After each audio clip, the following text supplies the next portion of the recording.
Eto na nga mga chong, marami tayong PBA updates. Randy Hollis Jefferson, pinagmulta ng PBA. Ang malaking pinaplano ng Barangay Ginebra kay Maverick Ahamnisi.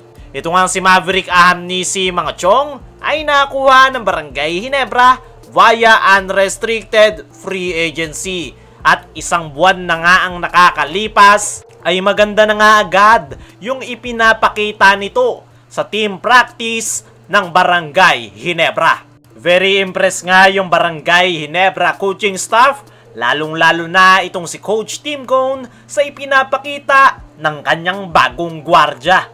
Pero ano nga ba talaga ang plano ng Barangay Ginebra kay Maverick Ahamnisi? Nitong mga nakaraan nga mga chong, matapos makuha ng Ginebra si Ahamnisi ay marami ang nagsasabi na baka sign and trade lang daw yung mangyari. Kaya naman atin niyang itinanong sa ating mga source kung ano yung plano ng Barangay Ginebra sa nasabing gwardya. At ayon nga sa ating mga source ay malaking araw yung magiging role nitong si Maverick Ahamnisi sa kupunan ni Coach Tim Cone. Itong araw yung isa sa pinakasasandalan nila ngayon pagdating sa kanilang opensa. Alam naman nating lahat yung laro nitong si Maverick Ahamnisi.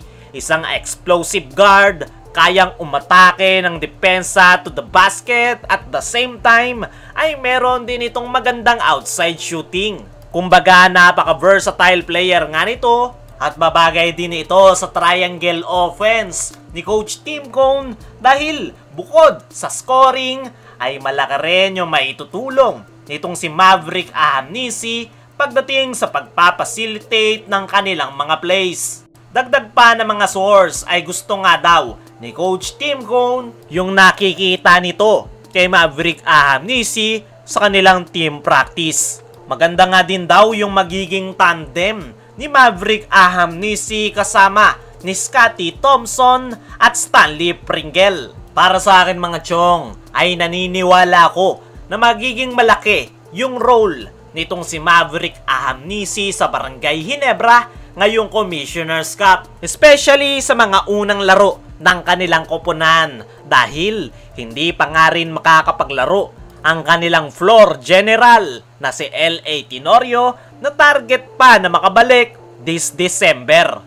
Kaya expected talaga mga chong na makakakuha ng malaking minuto itong si Maverick Ahamnisi under Coach Tim Cone. At kung maganda nga agad yung kanyang maipapakita sa kanilang debut game sa linggo, ay panigurado nga na palagi na siyang magagamit ni Coach Tim Cone lalong-lalo na pagdating sa opensa. Yung pinakaaabangan ko nga dito mga chong ay possible nga na makakita tayo na more on run and gun ang style of play ng Barangay Ginebra.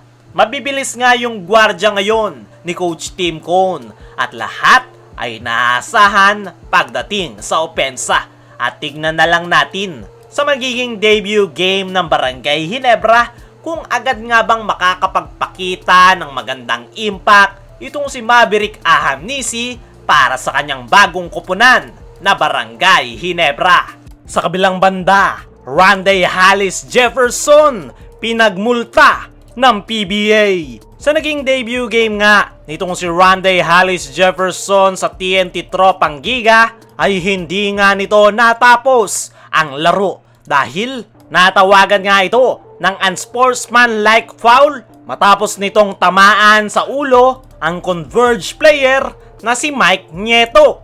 At kagabi nga lang, ayon sa article ng Spin.ph ay sinasabing Hollis Jefferson slapped with outright 20,000 fine for flagrant foul 2 on Mike Nieto.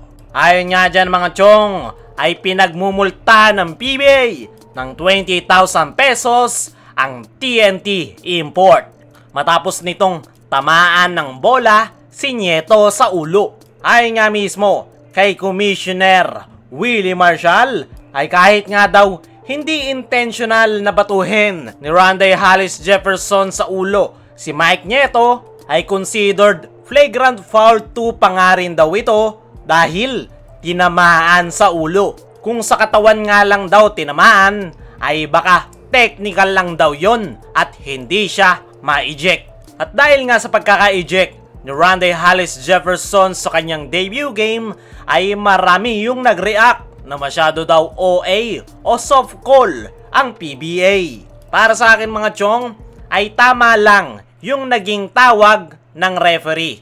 Dahil malinaw na malinaw nga sa rulebook na intentional man o hindi, kapag tinamaan sa ulo yung player, ay matik ejected ang player. At the same time, ay hindi nga lang yan yung rules na nalabag ni Rondae Hollis Jefferson dahil tinapik pa nga nito yung bola kahit pasok na. Nasa rulebook nga rin na hindi na po pwedeng hawakan yung bola once na pumasok na sa basket. Kaya naman, wala tayong nakikitang mali sa ginawa ng referee at pagpapataw ng fine kay Rondae Hollis Jefferson dahil tama lang naman yung kanilang naging aksyon. Magsilbing tanda na lang yan, hindi lang kay Rondae Hollis Jefferson kundi sa lahat ng player ng PBA.